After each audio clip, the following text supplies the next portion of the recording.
Welcome, everybody, to the Workplace Therapy Podcast by Unity & Company, where we believe that better humans make better leaders, and better leaders make better workplaces. My name's Scott Arrieta. I'm the CEO of Unity & Company, and today's conversation is one that I'm especially excited about because we're diving into a topic that doesn't get nearly enough attention in the world of leadership. It's how our brains, our wiring, and our ways of processing the world actually shape the way that we lead. So my guest today is Rachel Radway. She's a certified leadership and executive coach, a mentor, speaker, and an award-winning author with more than 25 years of experience spanning startups, national nonprofits, Fortune 100s, and global enterprises. Rachel brings both compassion and lived understanding to her work, helping high-achieving, highly perceptive, and neurodivergent leaders show up with confidence, clarity, and authenticity without burning out. Her book, Perceptive: Insights for Leaders Who Feel More, Process Deeply, and Think Differently, recently won a Nonfiction Book Award Silver Medal and a 2025 NYC Big Book Award. It's a powerful guide for anyone who's ever felt like they see or experience the world just a little differently than most. Now, in this episode, we're going to be exploring what it really means to lead with a perceptive brain, how sensitivity can be a superpower, and how organizations can better support the leaders and teams who think, feel, and process in unique ways. Rachel, we are so excited to have you on the show. Thanks for being with us today. Thank you, Scott, for the beautiful introduction. And I'm really excited to be here and talk about this with you. 100%. Okay, well, let's go ahead and dive in because we've got a ton to cover in our time together today. So let's start at the top. You've worked across countries and industries, and now you focus on neurodivergence and leadership. So I'd love to just understand, how did this journey start? It's been a really windy, twisty path. So I started out as a writer and editor, and that was many, many, many years ago. I still am a writer and editor, obviously, but not really focusing on that work. I learn quickly. I get bored easily. I have done a lot of different things that started out with the writing and editing. I worked in communications. I worked in brand management. I worked in operations. 2022, I was working in design operations at a tech startup.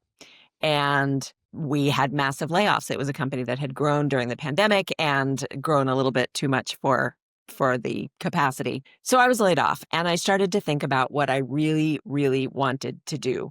It wasn't operations. And I ended up taking my severance package and doing something that I had wanted to do for many, many years, which was to get trained and certified as a coach. That was an amazing experience for a lot of reasons. I got a contract job meanwhile, and I was going to grow the business on the side. That contract job became more and more toxic, and I started cutting down my hours while I was in it and really pivoting to focus on the business. So I've been doing the business full-time for a few years now. I started out coaching women leaders who identified as highly sensitive, and then mainly in the course of deciding to write my book and doing the research for the book, I started to learn a lot more about the way our brains are wired. And I also noticed a lot of themes that were coming up with the clients that I was working with. And so all of that is what brought me here today, along with, I should add, my own diagnosis of ADHD, which happened while I was still in the corporate world, but I really didn't know a lot about it. And I have learned a great deal more about it in this process and in writing the book. Well, I appreciate you sharing your origin story. And you actually bring up a good point, right? A lot of us, unless we ourselves discover that we are neurodiverse, or if we have loved ones who are neurodiverse, we start on the journey of learning a little bit more about it. But unless that's our experience, my position, it's probably reasonable to think that many leaders in the corporate workplace don't actually have a full working understanding of what neurodiversity even is and how it shows up. So for leaders who might not be familiar, how would you define neurodiversity and neurodivergence? So it's a great question because I think it's true. I think a lot of us really don't even understand what the terms mean, and there's a lot of confusion around them. I'll start with neurodiversity, which really is just the range of the ways that human brains function. And neurodivergence comes out of that. It really means ways that the brain and the nervous system function differently from, and I'm going to use air quotes here, neurotypical. I'm using air quotes because I don't know if neurotypical actually exists. I strongly suspect it doesn't. Think of neurodiversity the way we think of diversity, right? neurodiversity just is the way diversity is. We are all different. No two brains are wired the same. So neurodiversity is the way is what we live in all the time. And companies are neurodiverse, organizations are neurodiverse, teams are neurodiverse, families are neurodiverse. Individuals are actually neurodivergent rather than neurodiverse because you can't have one person who's diverse. Individuals are neurodivergent if their brains don't work whatever the standard neurotypical way is. We are learning more and more about the fact that that doesn't look the way we used to think it looks. And conditions that fall under the neurodivergent category can include a lot of things. It can include high sensitivity. It can include ADHD, autism, ADHD, which is a combination of autism and ADHD, dyslexia, dyspraxia, borderline personality disorder, bipolar disorder, Tourette's syndrome, and a whole range of other things that are known as disorders and conditions, but often are just, they are conditions and traits. Yeah, absolutely. And I think like just in my comings and goings, like throughout in corporate workplaces, I feel like to the extent that people are aware of what neurodivergence is, they tend to limit their understanding of it, or their understanding of it is limited to ADHD and autism. Typically. And when we tell people that no, actually neurodivergence spans a wider gambit of attributes, you can really kind of see the curtains kind of lift from their eyes and the connections start to form, because it really drives home that this idea that like we as humans are just much more variable than I think we like to default give ourselves credit for. So you've said that no two brains are wired alike, which I think is kind of the root of your assertion that nobody is truly neurotypical because we are all uniquely variable in a beautiful way.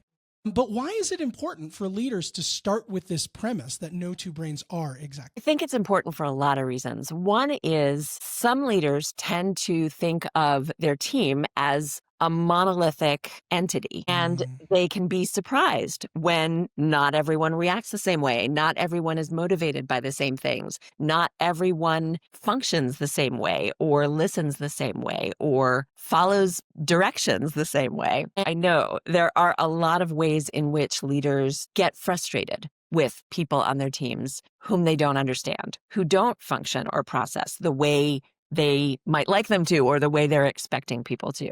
So there are people who are labeled difficult. There are people who are labeled troublemakers. And okay, sometimes there are people who like to be troublemakers. We're going to put them aside for the moment because those are not the people we're talking about. There are people who, for example, ask a lot of questions. And a leader who's super busy and has a ton of meetings and has a ton of deadlines and is focused on the bottom line may not be so patient with those questions and may get frustrated because that person has a deliverable. They just want them to focus on the deliverable. So the person that asks a lot of questions gets labeled difficult or a troublemaker, when in fact, they are trying to understand more. They're trying to get more context. They're trying to get more details. They're trying to understand exactly what they need to help them be successful. These can often be some of the most valuable people in your organization, but when they're not getting what they need, they're labeled the problem kids. It's incredibly important for leaders to understand this and to start with curiosity rather than judgment.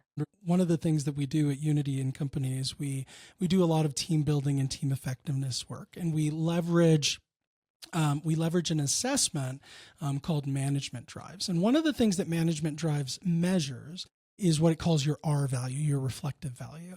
And what the reflective value encapsulates is at what point in the process do you begin to actively wonder whether or not the thing that we're doing is relevant or how it is relevant, right?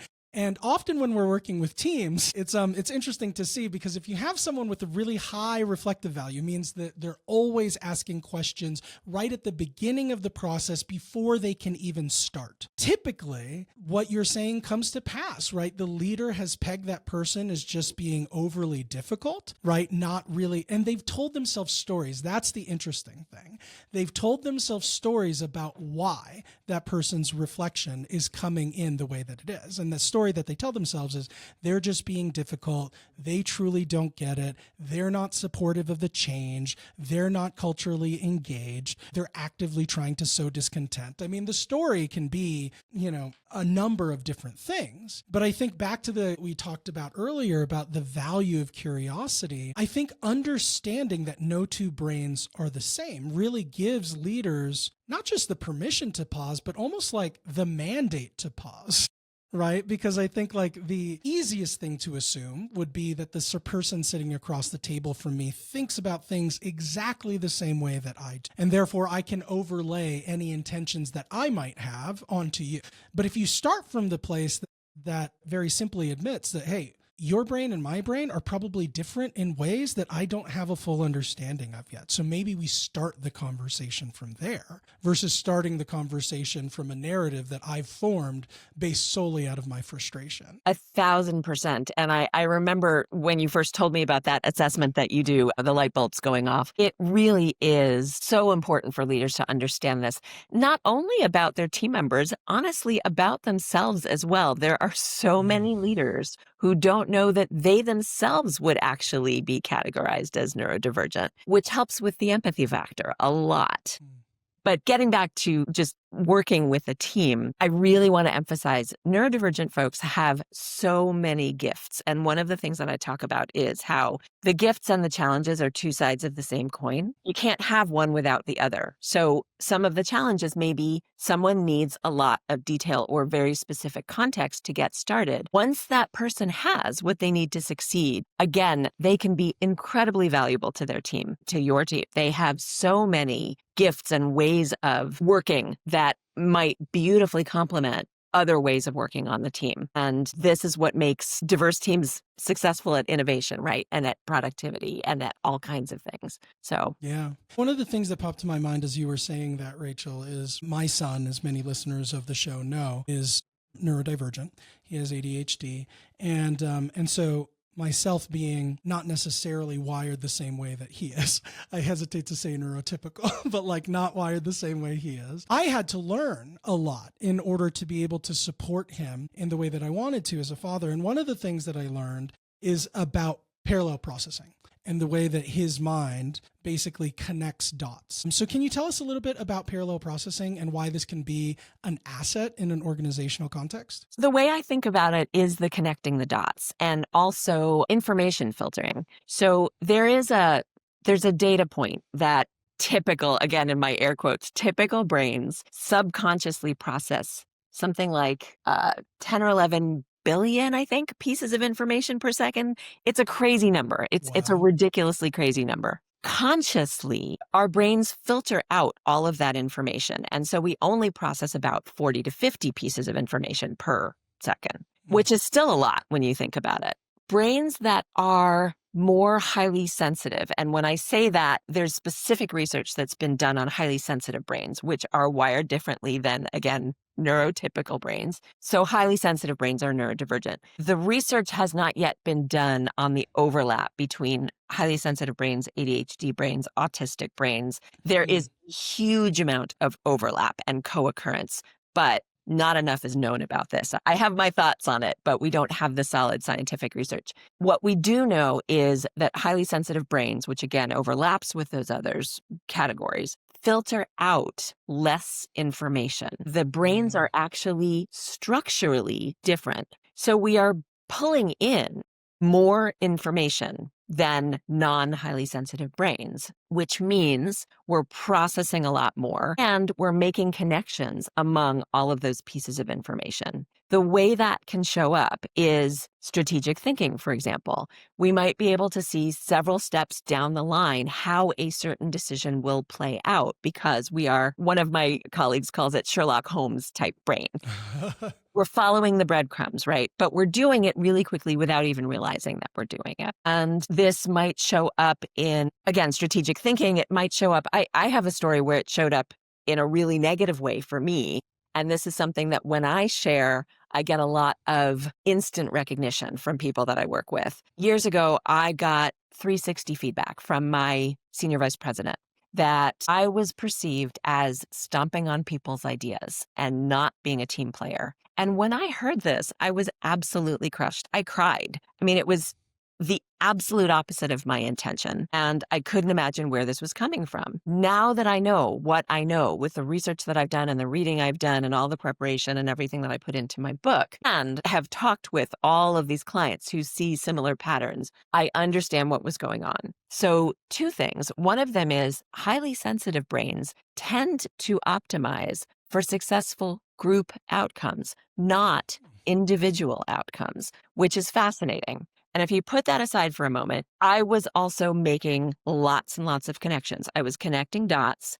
And when we were in a brainstorming activity, for example, I would immediately see how certain ideas would play out and not achieve the outcomes that the group was looking for. And other ideas actually would achieve those results. I didn't realize at the time that this is what I was doing because it was happening quickly and I wasn't doing it consciously. It was just the way that my brain worked. In an attempt to try to move the group forward to the ideas that I thought would help us succeed, I was bypassing the other ideas. Of course, in hindsight, it felt to the people whose ideas those were that I was stomping on their ideas.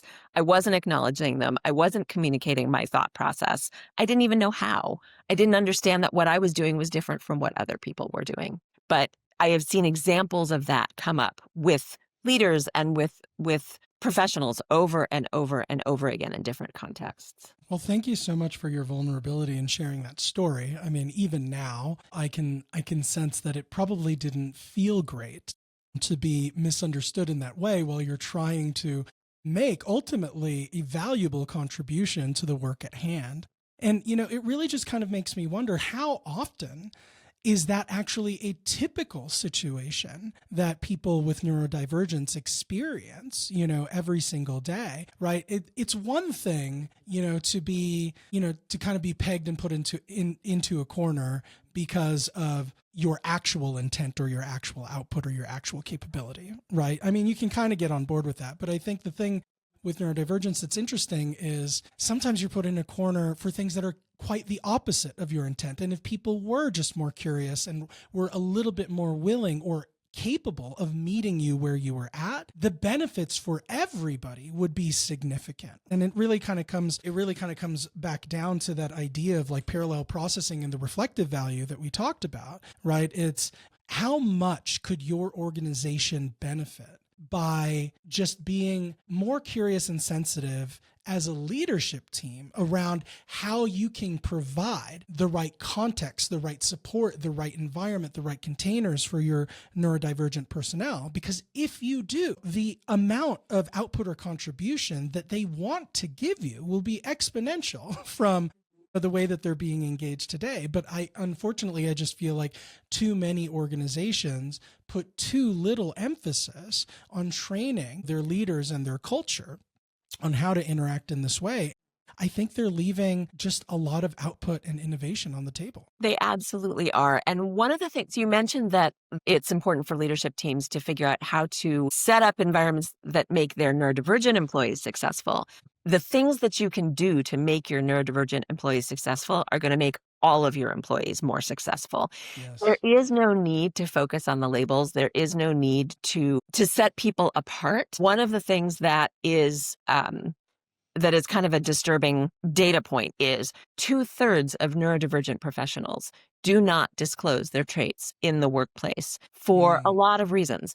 One of them is fear of bias or discrimination, of being bypassed for a promotion or having projects not assigned to them. The other piece of it is that diagnoses are really hard to come by for some people for a whole lot of reasons that I won't even go into right now. And then there's the third area where I suspect that the percentage of neurodivergence is actually much, much, much, much higher than research says it is. So there are people who, as I said at the beginning, don't even realize that they would fit into the category of neurodivergent. Rather than separating people out or saying, I suspect that person is neurodivergent, if leaders could just get to know their members of their teams as individuals rather than as I mentioned earlier, a monolithic entity, and get to know what makes each of those people tick, what inspires them, what motivates them, what each of them needs to succeed without those people having to ask for it specifically, then you are setting everyone up for success. You're setting the team and the company up for success. Those are some powerful points, Rachel. I do want to move on to a question that we touched on earlier in our conversation, but I think it might be good to kind of unpack it with a little bit more detail now. So you and I have both questioned the label of being neurotypical. What might it open up for leaders if they stopped, as you just said, defaulting to labels, and instead really started considering that maybe there's no such thing as neurotypical. Maybe we all are variable in ways that we don't completely understand. First of all, it starts to create psychological safety in the environment. People start feeling like they can show up as their full selves and not have to mask all the time. I was masking for 30-something years and didn't even know that I was doing it. That alone can cause massive amounts of burnout. So one of the things you're automatically doing is freeing up energy and headspace from the people that are trying to fit in and trying to be like other people. And they can then put that energy towards their brilliant gifts, whatever it is that they are meant to be doing. It creates space for teams to get to know each other in different ways and to really figure out how to collaborate in ways that maybe they couldn't before because those labels were getting in the way. Leaders sometimes forget how much of a role model they are, whether positively or negatively. And if a leader decides that somebody is a troublemaker, you can bet that everybody else on that team is going to come up with the idea that that person is a troublemaker. When leaders stop doing that, the whole dynamic shifts. When they treat each individual as an individual with respect and with support, then that's what the team sees, and that's what the team starts modeling as well. So you stop seeing things like bullying. You stop seeing people left out. What you're seeing is more inclusion, which is, I think, the goal for so many of us, right? Wow. We'll also see more innovation, more productivity, more teamwork, more of all of the good things, which of course affects every bottom line. Yeah.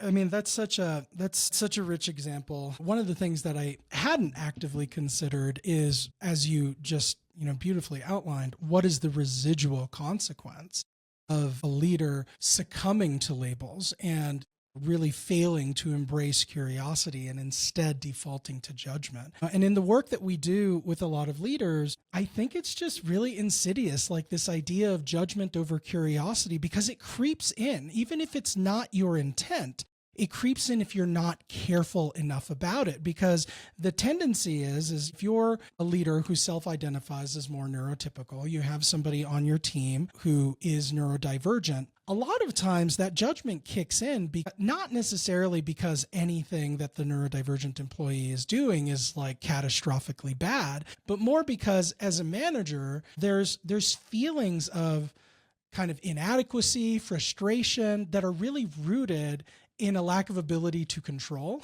And a lot of times working out that feeling of a lack of competence, like working out that feeling of maybe I'm not as good a manager as I thought I was, shows up in ways that can be really damaging for neurodivergent employees. And in reality, it's not that there's anything wrong with the neurodivergent employee. It's not that there's anything wrong with the manager. It's that they both lack, the concepts, the vocabulary, the containers to be able to react to each other in a way that kind of serves their neurotypes. And so given that as the setup, I'm wondering, can we create some more clarity here? Do you have examples of some behaviors that show up for neurodivergent employees that often get misconstrued as being something existentially damaging for an organization? Sure. I don't know about the existentially damaging. Yeah, I mean, there are so many of them. So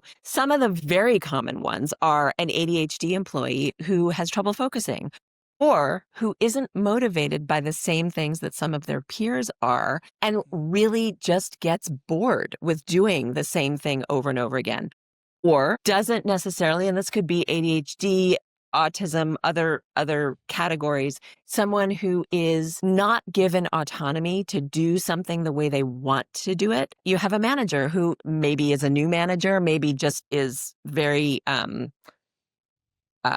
directive in the way that they give assignments. Somebody who might be micromanaging or very controlling, as you were just talking about, and they give very specific instructions about how they want to see a deliverable or a project done. You might have an employee whose brain works very differently, who sees a different way that this could be done or wants to do it in their own time. Or any combination of factors could happen here. If those employees could be given a little bit more trust and a little bit more autonomy and the information that they need to be successful, they could do amazing things.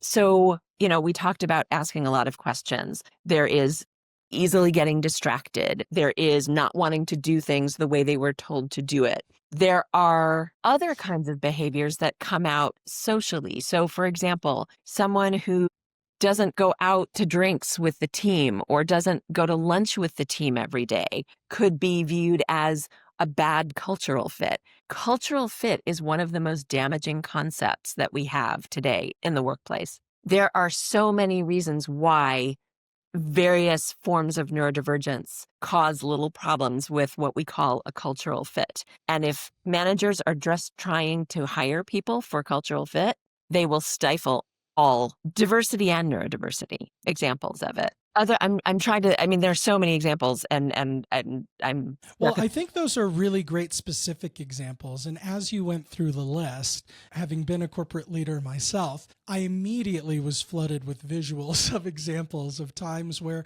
humbly and vulnerably, maybe I was not as much of an advocate or as curious as I could have been. And I do think that as I reflect back on my time in the corporate environment, some of these attributes that you're mentioning can feel like bigger deals depending on the context in which you're working. Typically, like if I think about non-exempt employees, so typically like hourly workers who are doing tasks that are like rote and typically tend to be like fairly specific in the way that they're supposed to be handled. I think that's where a lot of managers kind of cut their teeth in terms of management, is managing to adherence, managing to methods.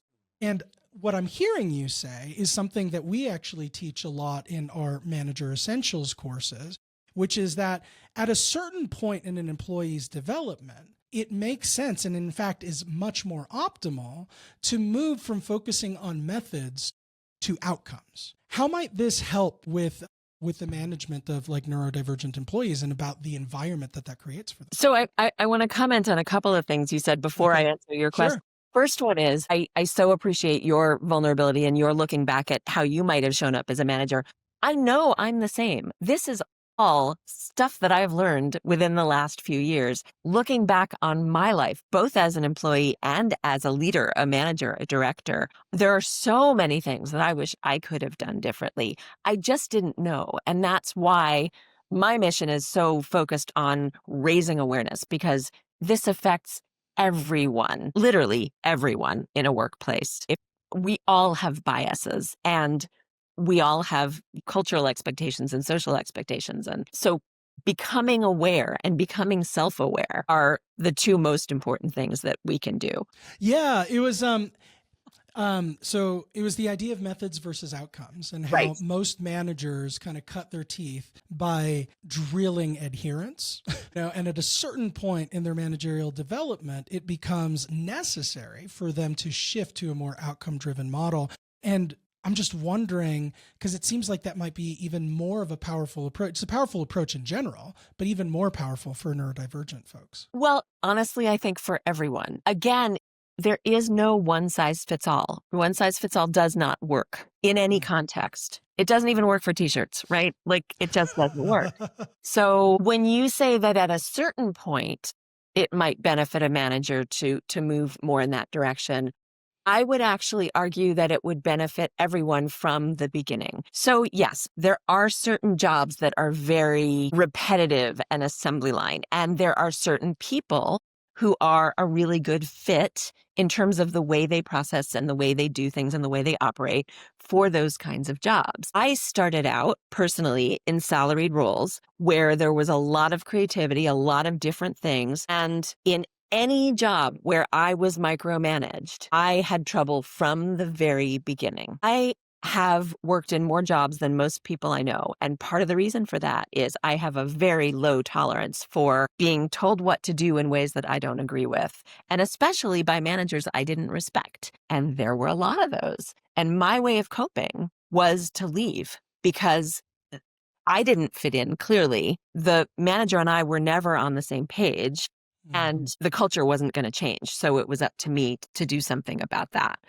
So when leaders can learn, and this takes a lot of vulnerability on their part, it takes a lot of trust. When leaders can learn to give the expected outcome, give the deadline, give any parameters that are incredibly important, that are important to the success of the project, and then stand back and let the people on their teams who are responsible for these things do it in the way and I'm going to say in the location and on the timeline that works best for them, they will see incredible levels of success. It's when you start to dictate all of the details and the way things should be done to people who don't want to do it that way or are questioning why it should be done that way, that you will see failure, and the failure will be labeled, on the part of the difficult individual, right? I would ask, as an employee, why are we doing it that way? And I literally got the answer, because we've always done it that way.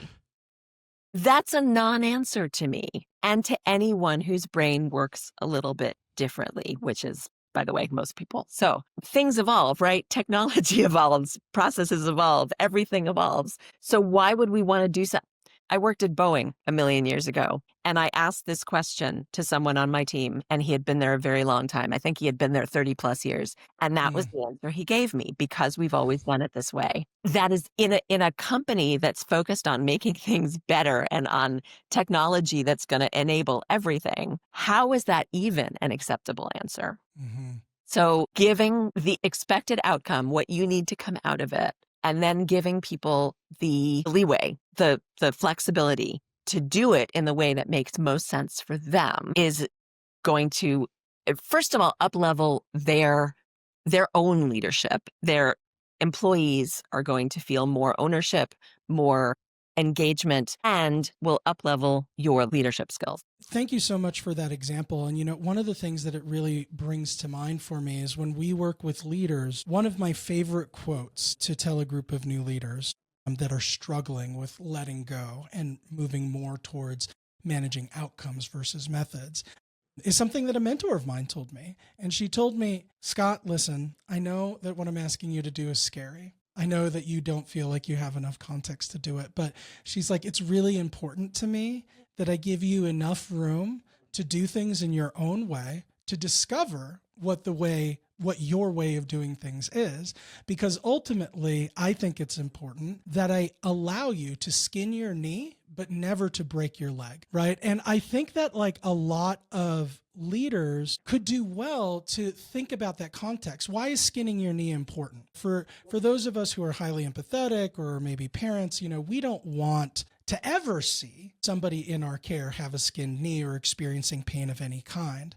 But the truth of the matter is that sometimes a skinned knee can be the most effective teacher that you could ever have. And so this idea of giving people the leeway, giving people the opportunity to do things in their own way, even if it doesn't conform to the standard, even if it looks a little messy, even if there's the opportunity for a small mistake in the short term, that small mistake could pay dividends in the long term. And at the end of the day, you're going to have a really high horsepower person who is both competent and confident because they've skinned their knee enough times to know that they can handle it and they have the resilience to move forward. Love that example and what your mentor told you. And I would add one thing, and that is the difference between the skinned knee and the broken leg may vary with the individual. So there are some people who will take that flexibility and that leeway and run with it, even if they're a little scared.